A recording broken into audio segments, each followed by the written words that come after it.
Hello students, इस video में हम कक्षा 8 के एक्सरसाइज 3.1 के छठे प्रश्न को हल करना सीखेंगे। तो बच्चों, प्रश्न है कि कुछ हमें आकृतियाँ दी गई हैं, उन आकृतियों में हमें x का मान निकालना है। तो चलिए प्रश्नों को हल करना शुरू करते हैं। देखिए, पहला प्रश्न, इसमें हमको एक आकृति दी हुई है जो कि एक चतुर्भुज है।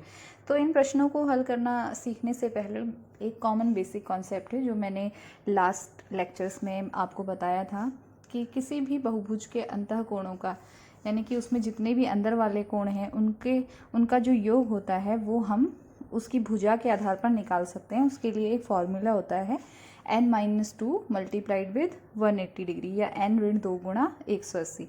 तो चतुर्भुज के लिए 4 भुजाएं हैं, तो अगर आप उस फॉर्मूला से योग निकालेंगे तो आपको मिलेगा 360। n की जगह आप 4 रखेंगे, 4 ऋण 2 2 हो जाएगा, गुणा करेंगे 180 से तो 360 मिलेगा।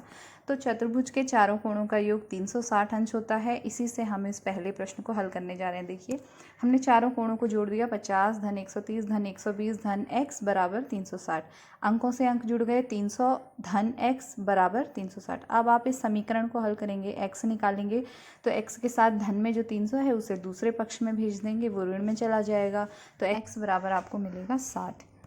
अब बिल्कुल इसी तरह से आप इसके दूसरे खंड को स्वयं हल करेंगे, क्योंकि यह भी एक चतुर्भुज दिया हुआ है आपको। लेकिन ध्यान दीजिए, उसके अंदर आपको दो कोण दिए हैं, एक कोण x लिखा हुआ है और एक कोण में लिखा नहीं है कि वो कितने अंश का है, लेकिन उसके बाईं ओर देखिए लंब का निशान बना हुआ है, जिसका अर्थ है वो 90 अंश है। और अगर उसका आधा बाईं ओर का हिस्सा 90 अंश है, लंब है, तो इस तरफ भी 90 अंश होगा। तो इस तरह से आपको तीसरा कोण मालूम है, आप हल करके x निकालेंगे। अब चलिए इसके तीसरे खंड को हल करते हैं। देखिए, इस आकृति में आपको एक पंचभुज बना हुआ नजर आ रहा है। पंचभुज में बाहर की ओर के दो कोण दिए हुए हैं 70 और 60, और एक ऊपर की ओर का कोण दिया हुआ है 30, और दो कोण एक जैसे हैं, उनका मान x है। तो सबसे पहले तो आपको ये जो 70 और 60 है, इनके अपोजिट साइड में जो कोण हैं वो उनके संपूरक होंगे, क्योंकि दोनों 180 अंश बना रहे हैं मिल करके। तो हमने उनको नाम दे दिया है y और z। सबसे पहले आप y और z निकाल लीजिए। तो देखो y कितना होगा, 180 में से आप 70 घटा दो तो आपको y मिल जाएगा 110। इसी तरह से आप z निकालोगे, 180 में से 60 घटाओगे तो z मिल जाएगा 120। अब इसके बाद, क्योंकि ये पंचभुज है, तो पंचभुज के अंतः कोणों का योग कितना होना चाहिए, n-2 इंटू 180। इसी सूत्र से आप निकालेंगे तो आपको मिलेगा 540 अंश। तो अब आप इसके पांचों कोणों को जोड़कर 540 के बराबर रखेंगे, एक समीकरण आपको मिलेगी।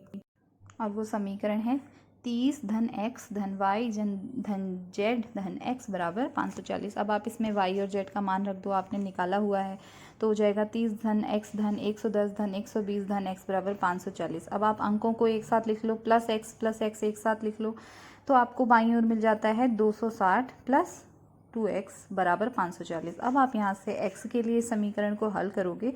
पहले 260 को दूसरी ओर भेजोगे, वो ऋण में जाएगा, फिर x के साथ गुणा में 2 बचेगा, उसे भी दूसरी ओर भेजोगे, वो भाग में चला जाएगा। तो आपको x बराबर मिलेगा 140।